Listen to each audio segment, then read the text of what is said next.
അസ്സലാമു അലൈക്കും വറഹ്മത്തുള്ളാഹി. ഇന്ന് കാട റോസ്റ്റാണ്.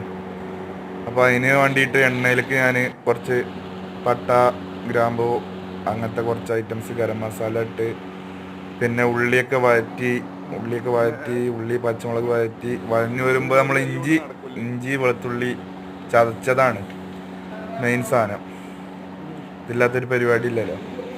അത് നല്ല വഴഞ്ഞു വരുമ്പോൾ കുറച്ച് മസാലപ്പൊടികൾ, മഞ്ഞൾപ്പൊടി, മുളക് പൊടി, കുരുമുളക് പൊടി, ഗരം മസാല, ചിക്കൻ മസാലയൊക്കെ പാടെ മിക്സ് ചെയ്തത് കുറച്ചിട്ടു.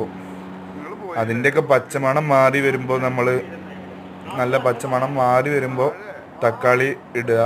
തക്കാളി ഇട്ടിട്ട് നല്ല വഴഞ്ഞു വരണം. തക്കാളിയൊക്കെ നല്ല അലിഞ്ഞു വരുമ്പോൾ നമ്മൾ കുറച്ച് വെള്ളം വാർന്നിട്ട് വെക്കണതാണ് നല്ലത്, അല്ലെങ്കിൽ അടി പിടിക്കും.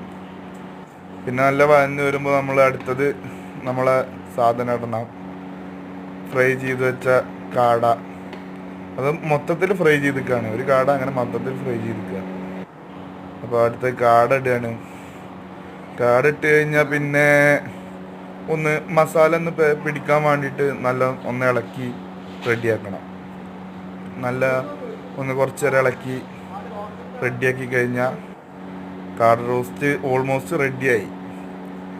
പിന്നെ കുറച്ച് മല്ലിച്ചപ്പ്, പുതിന, വേപ്പിലൊക്കെ ഞാൻ കുറച്ച് അരിഞ്ഞു വെച്ചിട്ടുണ്ട്.